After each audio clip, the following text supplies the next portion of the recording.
హల్లెలూయా యేసు ప్రభున్ ఎల్లరూ స్తుతించుడి. వల్లభుని చర్యలను తిలకించి స్తుతించుడి. ప్రైజ్ ది లార్డ్ అందరికీ. ఎంతమంది హ్యాపీగా ఉన్నారు? ఇప్పుడు పాట పాడారు కదా, ఆహా ఆనందమే పరమానందమే ప్రియ యేసు నాకు. ఎంతమంది ఆనందంగా ఉన్నారు? పరమానందం అంటే పరలోకపు ఆనందం. చేతులు ఎత్తండి. Very good. మరి పరలోకపు ఆనందము మనకి ఇచ్చిన దేవుని బట్టి మనం ఎల్లప్పుడూ దేవునికి వందనాలు స్తుతులు చెల్లించాలి. మరి అక్క చెప్పింది కదా, ఈ లోకంలో ప్రతి సమస్యకు, ప్రతి వ్యాధికి, ప్రతి పరిస్థితికి జవాబు ఎవరు? యేసుక్రీస్తు ప్రభువే అన్నమాట. యేసుక్రీస్తు ప్రభువు చేయలేనిదంటూ ఏది కూడా లేదు. ఏ జబ్బైనా సరే మందులు వేస్తేనే తగ్గుద్దని అనుకోవడానికి లేదు. మనం ప్రార్థన చేసినప్పుడు మరి పరిస్థితులు బట్టి, కొన్నిసార్లు మన విశ్వాసం బట్టి దేవుడు మరి ఒక్కోసారి మందులు లేకపోయినా దేవుడు నయం చేయగలరు కదా. ప్రతి సమస్యలో మీరు ఇంతవరకు ఎంతో బైబిల్ చదువున్నారు, ఎంతో బైబిల్ నాలెడ్జ్ ఉంది, మీకు తెలుసు కదా, ఎన్నెన్నో సార్లు విని ఉన్నారు. కాబట్టి ఈ లోకంలో మీకు ముఖ్యంగా మీరు యవనులు కాబట్టి యూత్, ప్రతి సమస్యకు జవాబు ఎవరండి? యేసుక్రీస్తే. ప్రతి పరిస్థితికి, ప్రతి వ్యాధికి జవాబు ఎవరు? ప్రభువైన యేసుక్రీస్తే. సరే, ఈరోజు నేనేం చెప్దాం అనుకుంటే ఏలియా ప్రవక్త గురించి చెప్దామని అనుకున్నా. ఏలియా ఎక్కడున్నాడు బైబిల్లో చెప్పండి. బుక్స్ చూడకుండా చెప్పాలి. 1వ రాజు 17-18 అధ్యాయాల్లో మనము చూస్తాం. ఏలియా అంటే ఏంటి? యెహోవాయే నా దేవుడు. సరే, మన పేరుని బట్టి కూడా మన క్రైస్తవులము, విశ్వాసులు మన ఇతరులకి తెలియాలన్నమాట. మనం చేసే పనులు, మనం పెట్టుకున్న పేర్లను బట్టి మనం క్రీస్తు బిడ్డలము, మనం విశ్వాసులు మన ఇతరులకి తెలియాలి. ఇక్కడ ఏలియా ఏమంటున్నాడు? యెహోవాయే నా దేవుడు. మనం అక్కడ చూస్తామంటే మరి మన పితరులు కదా, యాకోబు సంతానాన్ని ఏమన్నారు? ఇశ్రాయేలీయులు అన్నారు. యాకోబు ఎంతో పట్టుదలతో ప్రార్థన చేసినప్పుడు దేవుడు అతని తుంటి నరమును విరగొట్టినప్పుడు అక్కడ పెనుయేలు అనే స్థలంలో యాకోబు పేరు మార్చారని చూసాం. ఏమన్నారు? యాకోబు పేరు ఇశ్రాయేలు. ఇశ్రాయేలీయులకు దేవుడు ఎవరు? యేసు ప్రభువారే అన్నమాట. అయితే సొలొమోను రాజు వచ్చిన తర్వాత, ఆ తర్వాత కొంతమంది రాజులు వచ్చిన తర్వాత వాళ్ళు ఏం చేశారంటే మరి దేవుని కంటే ఎక్కువగా వారు మరి మనుషులకి విలువ ఇచ్చి అక్కడ విగ్రహారాధన ఎక్కువైపోయింది అనమాట. విగ్రహారాధన ఎక్కువైపోయింది. కాబట్టి విగ్రహము అంటే ఏంటని చెప్పుకోవచ్చు మనము. దేవుని కంటే మనం దేనిని ఎక్కువగా ప్రేమిస్తున్నాము, దేనికి ఎక్కువ సమయం ఇస్తున్నాము, అది విగ్రహం అనమాట. దేవుని కంటే దేనిని కూడా మనం ఎక్కువగా ప్రేమించకూడదు. మొట్టమొదటి మనం అందరం, అంటే మీరందరూ కూడా నిజమైన దేవుడు, జీవం గల దేవుడు, సర్వశక్తి గల దేవుడు అనే యెహోవా గురించి మీరు తెలుసుకున్నారు, ఎప్పటికప్పుడు వింటూనే ఉన్నారు. ఇంకా కావాలంటే మరి వాక్యం చదువుతూ ఉన్నారు కదా. మనకి ఇష్టమైతే మనం ఏమనుకుంటున్నాం? ప్రతి దినము ఉదయం లేవగానే మొట్టమొదటి సమయం దేవునికి ఇవ్వాలి. మొట్టమొదటిగా మనం ప్రార్థన చేయాలని మనము చెప్పుకుంటున్నాం. ప్రార్థన చేయాలి, వాక్యం చదువుకున్నప్పుడు దేవుడు మనతోటి మాట్లాడతాడని మనం చెప్పుకుంటున్నాం. కాబట్టి ఏమంటున్నాము? యెహోవాయే నిజమైన దేవుడు, జీవం గల దేవుడు. కాబట్టి ఎవరైతే తమ దేవుడు నిజమైన దేవుడు, జీవం గల దేవుడు అని విశ్వసిస్తారో, హృదయంలో నమ్ముతారో వారిని ఏమంటాం మనము? క్రైస్తవుడు, విశ్వాసి అని మనం చెప్పుకునే వాళ్ళగా ఉంటాం. కాబట్టి ఇక్కడికి వచ్చిన ప్రతి ఒక్కరు కూడా ఏం చేయాలంటే, చిన్నపిల్లలు సండే స్కూల్లో చెప్తాం, ఎవరికి యూత్ మీటింగ్లో, చర్చిలో ప్రతిసారి ఏమని చెప్తాం? మొట్టమొదటి ప్రతి ఒక్క వ్యక్తి కూడా రక్షింపబడాలని చెప్తాం. మన ప్రభువైన యేసుక్రీస్తు గారికి ఒక పేరేంటి? రక్షకుడు, యేసు క్రీస్తు. పాపులను రక్షించడానికి ఆయన లోకానికి వచ్చాడని చెప్తాం. యేసు క్రీస్తు అంటే ఏంటి? అభిషక్తుడు అన్నమాట కదా. కాబట్టి మొట్టమొదటి మనం ఏం చేయాలి? యేసుక్రీస్తుని మన హృదయంలో చేర్చుకున్నప్పుడు, ఆయనను మన రక్షకుడిగా మనం విశ్వసించినప్పుడు ఏంటంటే ఆయన మనకి పరమ ఆనందము, పరలోకపు ఆనందంతో ఆయన మనల్ని నింపేవాడుగా ఉంటారు. మీకు అందరికీ సంతోషంగా ఉండడం ఇష్టం, దుఃఖంగా ఉండడం ఇష్టమా? హ్యాపీ. ఎల్లప్పుడూ కూడా హ్యాపీగా ఉండడం ఇష్టం. కొంతమంది పేర్లు కూడా ఉంటాయి, హ్యాపీ అని పిలుచుకుంటారు వాళ్ళ పిల్లల్ని కదా. సంతోష్ అని పిలుస్తారు, సంతోష్ అమ్మ అంటారు, హ్యాపీ అని కూడా పిలుచుకునే వాళ్ళుగా ఉంటారు. చాలా మందికి అలాగే ఇష్టం. మరి మనకు కూడా ఇష్టమే కదా ఎప్పుడు హ్యాపీగా ఉండడం.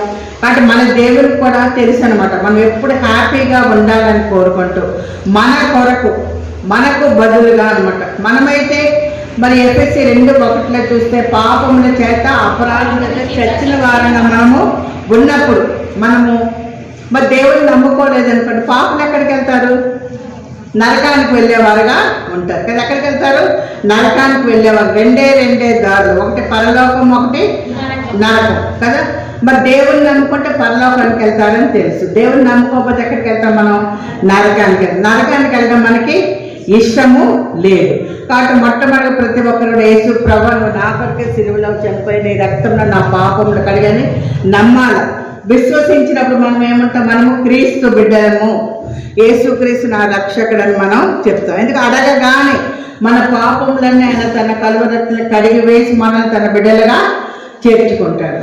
ఉదయం కదా సండే స్కూల్ అక్కడ ఒక పాట పాడు, చిన్న చిన్న జీవపు బండి చేతితో చేయ నీకు. మనం ఏంటి? ఒక జీవపు బండి అన్నమాట. జీవపు బండి, బండిలో ఏముంది? జీవం ఉంది. ఒకరి జీవము యేసుక్రీస్తు తీసేసుకున్నాడు అనుకోండి, ప్రాణము పోయిందనుకో, ఏమంటాం? అది జీవము గల బండి కాదు, నిర్జీవమైనది. ఏమంటాం దాన్ని? It is a dead body అని చెప్పే వాళ్ళంగా ఉంటాం. జీవం గల బండి అంటే ఏ పనులైనా చేస్తుంది, యేసు ప్రభుని స్తుతిస్తుంది, ప్రార్థన చేస్తుంది. ముఖ్యంగా జీవం గల బండి అంటే 2 కాళ్ళతో నడుస్తూ ఉంటుంది, అన్ని పనులు చేస్తాం. మనమే జీవం గల బండి అన్నమాట. ఆ పాటలు జీవం గల బండి అంటే మనమే. యేసుక్రీస్తు తన జీవము మనకి ఇచ్చారు. ఎప్పుడు? మరి 2:1 ఎఫ్ఎస్సిలో ఉన్నట్టు మన పాప అపరాధులతో చచ్చిన స్థితిలో ఉన్నప్పుడు ఆయన మనల్ని బ్రతికించున్నాడు. ప్రభు నా పాపములు కడుగు, నన్ను బిడ్డగా చేసుకుని ఆయన మనల్ని బ్రతికించి జీవం గల వ్యక్తులుగా ఆయన మనల్ని చేశాడు. ఇంకేమి ఇచ్చాడని చెప్పుకుంటున్నాం పాట ద్వారా. ఆయన మనల్ని ఎప్పుడు సంతోషముతో ఆనందంతో నింపేవాడుగా ఉంటాడు. ఇప్పుడు మీరున్నారు పిల్లలు, మీరందరూ ఏంటి? తల్లిదండ్రుల మీద ఆధారపడిన వారు, అంతే కదా. పిల్లలంటే ఏంటి? You are dependents on parents కదా. మీకేం కావాలని మీకేం భయం లేదు, ఏముంది లేదు. మా అమ్మని అడుగుతాను, మా డాడీని అడుగుతాను, మా డాడీ ఇస్తారు, తప్పకుండా ఇస్తారని మీరు చెప్తారు. ఎంతో హ్యాపీగా ఉంటారు కదా. సింగిల్గా ఉన్నంతకాలం ఎంతో హ్యాపీగా ఉంటుంది. చదువుకునేటప్పుడైనా ఏ పని చేసినప్పుడైనా నాకు కావాల్సింది మా అమ్మ నాన్న తీరుస్తారనేసి హ్యాపీగా ఉంటారు మీరు, అలాగే కదా. అలాగే మనం దేవుని బిడ్డలు అయిన తర్వాత కూడా మనం ఏం చేయాలంటే ఎప్పుడు కూడా మనము హ్యాపీగా ఉండాలని అయినా కోరుకుంటాం. ప్రతి పరిస్థితి దేవునికి మనము చెప్పుకోవాలి. ఎలా చెప్పుకుంటాం? ఆ పద్ధతిని ఏమంటాము? వెరీ గుడ్, ప్రార్థన. ఉదయం లేవగానే దేవునికి మనం ఏం చేయాలండి? ప్రార్థన చేయాలి. ప్రార్థన అంటే ఏమంటాము? దేవునితో మాట్లాడటం అనమాట. ఉదయం లేవగానే దేవునికి ప్రార్థన చేసుకుంటాం, దేవుని వాక్కులు మనము వింటాం. దాన్ని ఏమంటాం? Bible reading. బైబిల్ చదువుతున్నప్పుడు దేవుడు మనతో మాట్లాడేవాడుగా ఉంటాడు. కానీ ఈ 2 ఉండాలి. తల్లిదండ్రులు పిల్లలు ఏం చేయాలంటే ఇప్పుడు అమ్మా నాన్నతో మాట్లాడిపోతే వాళ్ళకి మంచిగా ఉంటుందా? ఉండదు. కొన్నిసార్లు వాళ్ళే వచ్చి మీతో మాట్లాడుతూ ఉంటారు, రే లేచావా, పొద్దున్నే బాగా నిద్రపోయావా. ఒక్కోసారి మీరు అడగడం కాదు, తల్లిదండ్రులే మిమ్మల్ని అడిగే వాళ్ళుగా ఉంటారు. మీరు తల్లిదండ్రులు ఏంటి? సంభాషణ చేయాలి. మీరు వాళ్ళతో మాట్లాడాలి, వాళ్ళు మీతో మాట్లాడాలి. మీకు కూడా ఇష్టంగా ఉంటుంది, ఒరే మా డాడీ ఈ మధ్య మాట్లాడతలేదు అని మీరు చెప్పుకుంటారు కదా. రకరకాలుగా మీ విషయాలను మీ ఫ్రెండ్స్తో, అక్క చెల్లెళ్ళు ఒకరితో షేర్ చేసుకునే వాళ్ళుగా ఉంటారు. అలాగే దేవుడు కూడా చూస్తారనమాట, మనం ఆయనతో మాట్లాడుతున్నామని ఆయన చూసేవాడుగా ఉంటాడు కదా. మనము కూడా ఆయన మనతో స్పష్టంగా మాట్లాడుతున్నాడు అంటే మనం బైబిల్ చదువుతున్నప్పుడు దేవుడు మనతో మాట్లాడేవాడుగా ఉంటాడు. కాబట్టి మనం ఏం చేయాలండి? మరి ఇప్పుడు వారం అంతా దేవుడు మనల్ని కాపాడాడు. మరి ఉదయం టైంకి ఉదయం ఆరాధనకు వచ్చిన వాళ్ళు ఎంతమంది? 8:30కి వర్షిప్ సర్వీస్ అన్నాం కదా ఇక్కడ ఎబినేజర్లో. ఎంతమంది వచ్చారు? 8:30కి. మిమ్మల్ని మీరు ప్రశ్నించుకోండి, మనకంటే ముందు దేవుడు వస్తాడంట. అర్థమైందా? వీళ్ళు 8:30కి ఇక్కడ ఎబినేజర్లో ప్రేయర్ పెట్టుకున్నారు, వర్షిప్ కూడిక పెట్టుకున్నారు అని మనకంటే ముందు దేవుడు వచ్చేవాడుగా ఉంటాడు. కాబట్టి ఏం చేయాలి? మీరు టైంకి రావాలి. మరి మేము కాలేజ్ టీచర్స్, కాలేజీకి ఇప్పుడు మేము వెళ్ళినా మా పిల్లల్ని ఎక్కడ కాలేజీకి పంపినా టైంకి వెళ్ళలేదు అనుకోండి, స్కూల్స్కి కానీ గేట్లు తెరుస్తారా? టైం అవ్వడంతో గేట్లు వేసేసేవాళ్ళుగా ఉంటారు. కాబట్టి మొట్టమొదట పిల్లలుగా మీరు నేర్చుకోవాల్సింది ఏంటంటే ఏ పని చేసినా టైంకు చేయాలి, టైంకు వెళ్ళాలి, టైం మెయింటైన్ చేయాలన్నమాట. టైం మెయింటైన్ చేయాలి. మీరే అంటారు కదా, మా ఫ్రెండ్ 6కు వస్తానని ఇంతవరకు రాలేదని చెప్తారు. మీకు 4:30కి యూత్ మీటింగ్ అన్నాం, దాదాపు 5 వరకు స్టార్ట్ చేయాలి. ఎందుకు రాలేదు ఎవరు సరిగ్గా స్టార్ట్ చేయాలి. మనకంటే మన ప్రభువైన యేసుక్రీస్తు ఇక్కడికి వస్తారు కాబట్టి మనం అనుకున్న టైంకి గ్యాదర్ అవ్వాలి. ఓకే, అయితే ఇక్కడ మీరు పాడుకున్న పాటను బట్టి మనం ఏమంటున్నాము, ఆహా ఆనందమే మహానందమే ప్రియ యేసు నొసగే. మనకు లోకమంతా ఎంతో భయంకరమైన పరిస్థితుల్లో కలవరముగా ఉన్నప్పుడు, దేవుని నమ్ముకున్నప్పుడు, దేవుని మీద ఆధారపడినప్పుడు దేవుడు మనకి ఎల్లప్పుడూ కూడా ఆనందము సంతోషం ఆయన మనకి ఇచ్చేవాడుగా ఉన్నాడు. అయితే మొట్టమొదటిగా పాయింట్ ఏంటంటే ఎవరు నిజమైన దేవుడు ఎరగాల. యేసు ప్రభువారు నిజమైన దేవుడని మన పితరులకు తెలుసు. ఆయన 40 సంవత్సరాలు మరి యాకోబు కుమారులు వాళ్ళందరూ ఎక్కడికి వెళ్ళారు, ఐగుప్తుకు వెళ్ళారు కదా. అక్కడ ఐగుప్తుని చివరిలో పరిపాలించిన యోసేపు అక్కడ అధికారిగా ఉన్నాడు కదా. మరి అప్పుడు వాళ్ళు ఐగుప్తు నుంచి కనానికి ఎంతకాలం ప్రయాణం చేశారు, 40 సంవత్సరాలు ప్రయాణం చేసినప్పుడు దేవుడు వారిని అద్భుతంగా మరి కనాను దేశానికి దేవుడు వారిని చేర్చిన వాళ్ళకి ఏమని చెప్పారు, ధర్మశాస్త్రం ఇచ్చారని మనకి తెలుసు. మొట్టమొదటి ఆజ్ఞ ఏంటి, నీ దేవుని యెహోవా నేను తప్ప వేరొక దేవుడు నీకు ఉండకూడదు. అయితే వీళ్ళేం చేశారండి, దేవుడి కంటే ఎక్కువగా ప్రేమించి కొంతమంది రాజులు విగ్రహారాధన చేయడం మొదలుపెట్టారు. విగ్రహారాధన ఎక్కువ, రాజే చేస్తే మనుషులు కూడా చేస్తారు కదా. అలాగే చూస్తే ఆహాబు విగ్రహారాధన చేయడము మొదలుపెట్టారు. మనుషులందరూ విగ్రహారాధన, దేవునికి చాలా కోపం వచ్చిందన్నమాట. ఇంకా ఒక రోజు ఏలియాని వాళ్ళ దగ్గరికి పంపించారన్నమాట. అప్పుడు ఏలియా అక్కడ రాజు దగ్గరికి వెళ్ళి చెప్పాడు, నీ దగ్గర ఉన్నారు కదా 450 మంది ప్రవక్తలు ఉన్నారు కదా, మరి బయలు ప్రవక్తలు వాళ్ళందరినీ పిలువనంపని చెప్పారన్నమాట. ఎవరు నిజమైన దేవుడో తెలుసుకోవాలని వాళ్ళని పిలువనంపారు. తర్వాత ఏలియా ఒక పక్కన వాళ్ళు ఒక పక్కన ఇద్దరు కలిసి బలిపీఠం కట్టి ప్రార్థన చేసినప్పుడు ఎవరు నిజమైన దేవుడో తెలుస్తుంది. ఏం చేయాలి, బలిపీఠం కట్టాలి, దాని మీద బలి పశువులు వధించి మొక్కలు చేయాలి, దాని మీద అది పెట్టినప్పుడు కింద మంట పెట్టకూడదు. అర్థమైంది? మనం ఏమంటాం, ఏదైనా కాలాలి వంట చేయాలంటే ముందు కింద మంట ఉండాలి, మంట లేకపోతే ఏది కూడా అవ్వదు కదా. అయితే ఏమని చెప్పాడు ప్రవక్త, కింద మంట పెట్టకూడదు అని చెప్పాడు అన్నమాట. కింద మంట పెట్టకూడదు. కానీ ఏ దేవుడైతే మరి మనకి జవాబు ఇస్తాడు, ఎలాగా, ఆ బలి పశువు కాలిపోవాలన్నమాట, అగ్ని పంపించి కాల్చిపోయాలి.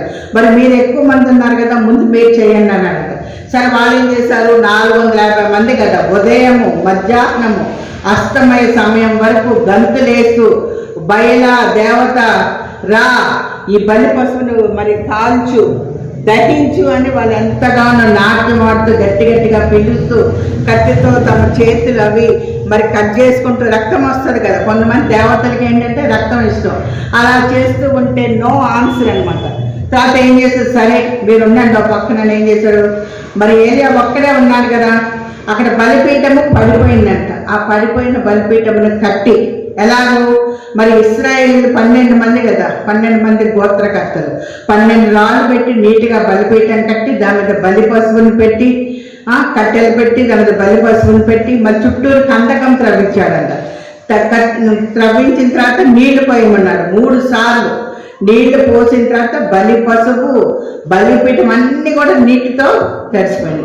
దాని చుట్టూరు కందకం తవ్వించాడు. కందకం నిండా నీళ్లు, అది కూడా నిండిపోయింది అనమాట. అప్పుడు అక్కడ ఏలియా వచ్చి ప్రార్థన చేశాడంట. ఏం చేశాడో నేను చదువుతాను చూడండి. 1వ రాజులు మరి 18వ అధ్యాయం అనమాట, 37, 38.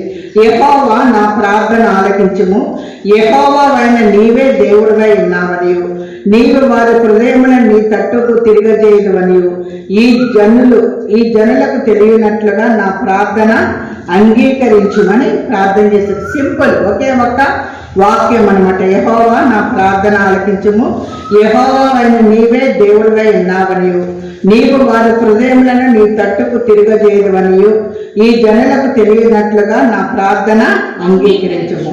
అతడు ఈలాగున ప్రార్థన చేయుచుండగా యెహోవా అగ్ని దిగి దహన బలి పసుపును, కట్టెలను, రాళ్లను, బుగ్గిని దహించి కందకమందున్న నీళ్లను ఆరిపోజేసిన. అవన్నీ కాలిపోయినాయంట. ఇంకా ఆ కందకంలో ఉన్న నీళ్ళన్నీ కూడా ఆరిపోయినాయంట. అప్పుడు ఏం చేస్తున్నారు అది చూడండి.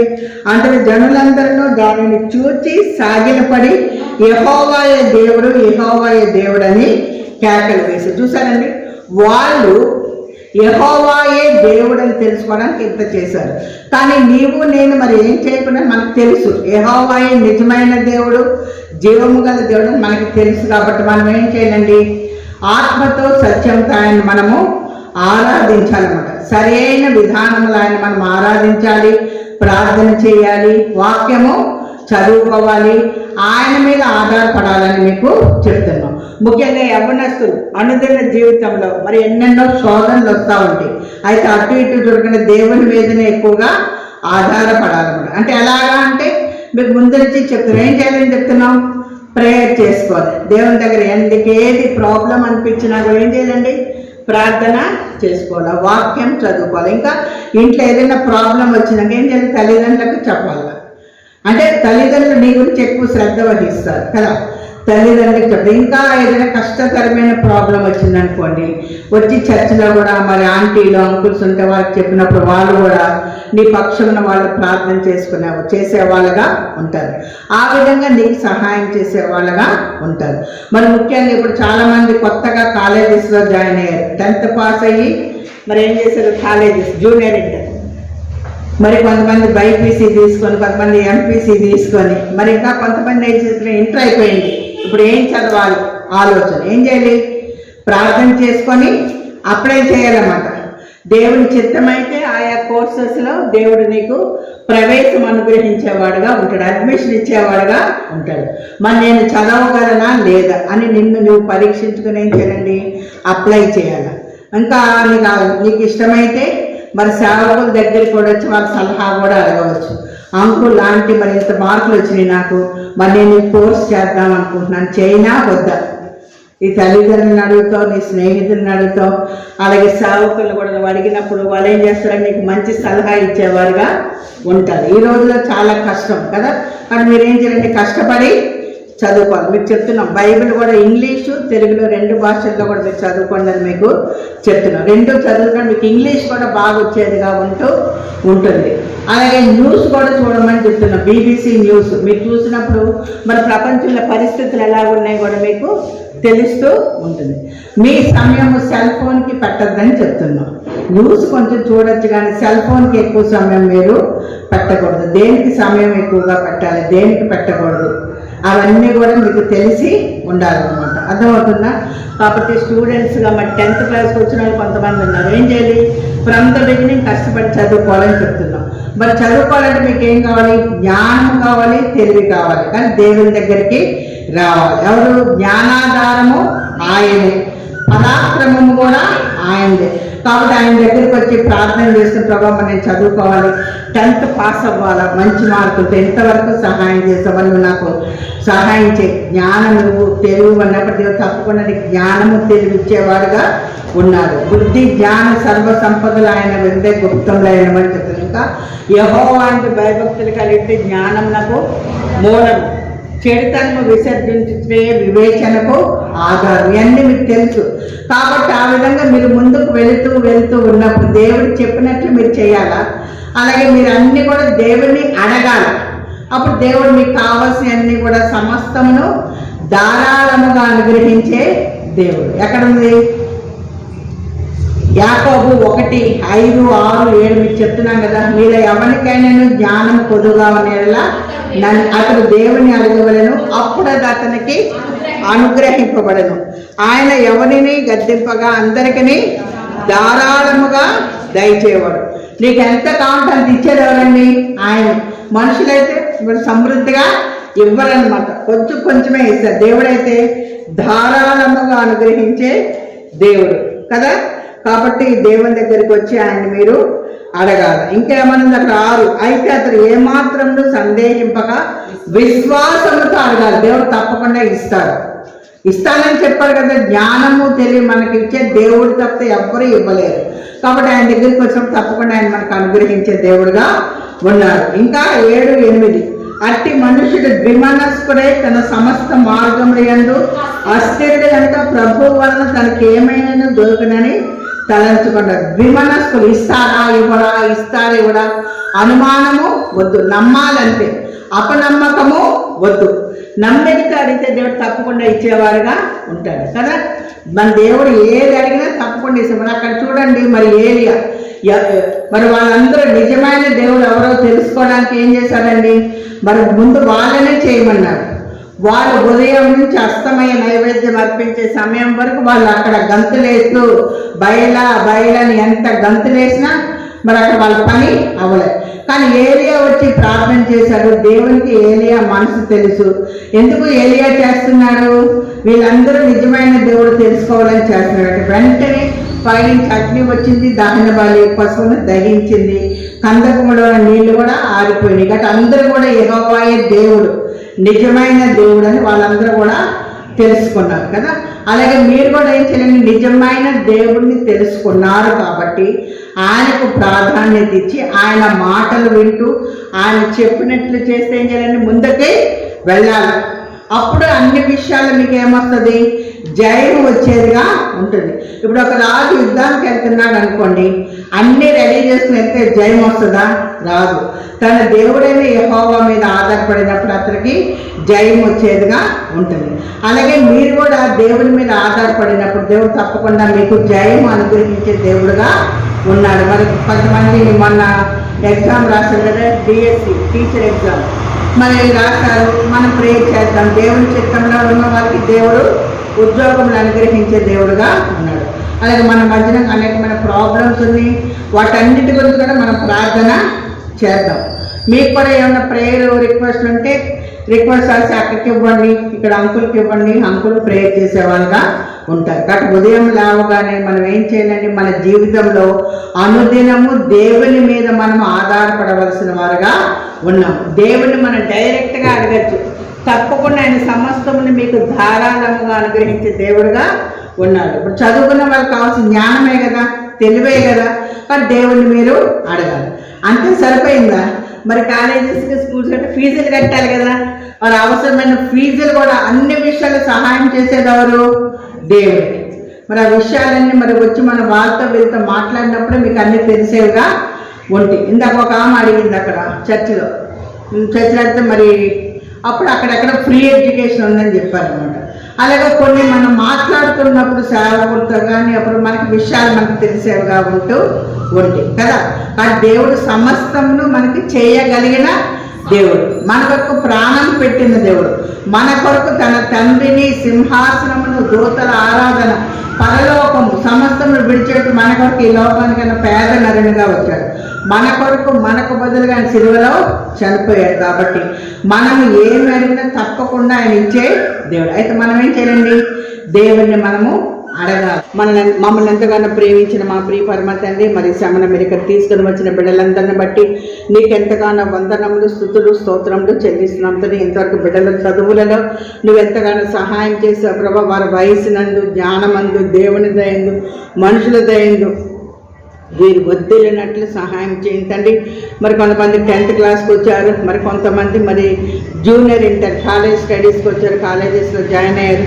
కొంతమంది ఇంటర్ అయిపోయి ఖాళీగా ఉన్నారు తండ్రి. మరి ఒక్కొక్క బిడ్డ ఏమి చదువుటని నీ చిత్తమో తండ్రి, ఆయా కోర్సెస్లో ప్రభావం వారికి మనసు కలగజేసి అప్లై చేయగలటకు ఆయా కోర్సెస్లో మీరు వారికి అడ్మిషన్ అనుగ్రహించవలసిందిగా వేడుకుంటూ ఉన్నాం తండ్రి. ప్రభా మరి ఏ కాలేజీ చదవాలి, ఎక్కడ అప్లై చేయాలి, అన్ని విషయాల్లో తండ్రి తగిన ఆలోచన చెప్పి బిడ్డలను మీరే నడిపించవలసిందిగా, మరి ఫీజులు కట్టుకునే విషయంలో కూడా బిడ్డలకు మీరే సహాయం చేయవలసిందిగా వేడుకుంటూ ఉన్నాం తండ్రి. మరి బిడ్డలని పరిశుద్ధ మందిరంలోకి తీసుకొని వచ్చి ఉన్నావు తండ్రి. మొట్టమొదటిగా తండ్రి బిడ్డలను మమ్మల్ని కూడా నీ రక్తం ప్రోక్షించి కడగండి, పవిత్రపరచండి, పరిశుద్ధపరచండి. నువ్వు పరిశుద్ధురావు కాబట్టి మేము కూడా అన్ని విషయంలో పరిశుద్ధత, యథార్థత, నీతి కలిగి జీవించగలటకు మీరే సహాయం చేయండి. మరి వీరందరూ స్టూడెంట్స్ కాబట్టి మరి వీరికి కావాల్సిన జ్ఞానము, తెలివి, ఆలోచన, వివేచన మీరే ధారాళముగా అనుగ్రహించే దేవుడు కాబట్టి తండ్రి వీరికి సమస్తమును ధారాళముగా అనుగ్రహించిన ఆనాడు ప్రభా సొలొమోను తండ్రి రాజుగా అయిన తర్వాత గిబియోనికి వెళ్ళి నీ సన్నిధిలో మరి బలిపీఠం దగ్గర వెయ్యి ప్రభునన్న దహన బలులు అర్పించినప్పుడు నీకు ఏది కావాలో కోరుకోమంటే మరి ఇంత పెద్ద రాజ్యం మీద నన్ను రాజుగా చేసేందుకు మరి వీరిని చక్కగా పరిపాలించడానికి జ్ఞానము, తెలివి ఇమ్మన్నాడు తండ్రి. నీవు కూడా ప్రభా జ్ఞానం ఇచ్చావు, తెలివి ఇచ్చావు, ఇంకా ఐశ్వర్యమును కూడా తండ్రి ప్రభానైనా సమస్తంలో ధారాళంగా మరి సొలొమోనుకు అనుగ్రహించి ఉన్నావు తండ్రి.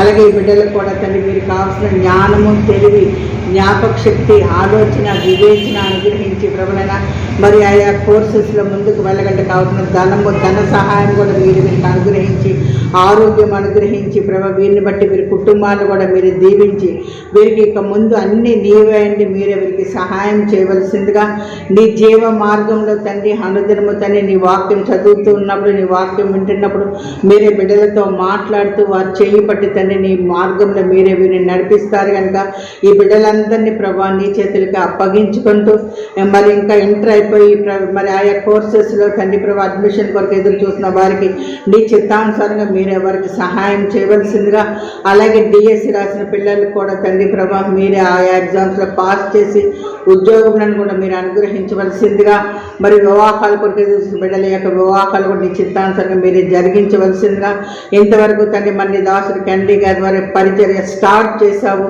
ఇంతవరకు తండ్రి జరిగిస్తూ ప్రభనైనా ఎస్టాబ్లిష్ చేస్తూ వస్తున్నావు తండ్రి, విస్తరింప చేస్తూ వస్తున్నావు. నీ కొందనము స్తోత్రం. నీ దాసును కూడా ఇంకా ప్రభనైనా అన్ని విధాలా బలపరిచి ధైర్యపరిచి తండ్రి ప్రభా పరిచర్యను మీరే ముందుకు నడిపించవలసిందిగా, మరి ఆయా చోట్ల ఉన్న సంఘమును ప్రభాన ఆయా బ్రాంచెస్ జరిగిన పరిచర్యను కూడా తండ్రి మీరే నూరంతలుగా ఫలింపులోనికి మీరే తీసుకొని రావాల్సిందిగా, ఈ వారం అంతట్ల పరిచర్యలు ఎంతగానో సహాయం చేశారు, రాబోయే వారంలో కూడా తండ్రి పరిచర్య అంతట్లో మీరు మాకు సహాయం చేయవలసిందిగా, మరి ఉదయకాలం 5:30 నుంచి ప్రభా ఇంతవరకు మరి 5 చోట్ల పరిచర్య, సండే స్కూల్లో తండ్రి ప్రభా ఆరాధన పరిచర్యలో, మరి ఇప్పుడు యూత్ మీటింగ్లో, తర్వాత మరి నైట్ మీటింగ్లో కూడా మీరే మాకు సహాయం చేస్తారు కనుక పరిచర్య అంతా మీరే విస్తరింప చేస్తారు కనుక ఫలభరితంగా చేస్తారు కనుక వచ్చిన బిడ్డలందరినీ ఆత్మీయంగా, భౌతికముగా తండ్రి ప్రభా శారీరకంగా మీరే బలపరుస్తారు కనుక నీకే వందనములు, స్తుతులు, స్తోత్రములు చెల్లిస్తూ నీ రాకడ కొరకు కూడా తండ్రి తగిన రీతిగా మీరే ఆయత్తపరచవలసిందిగా,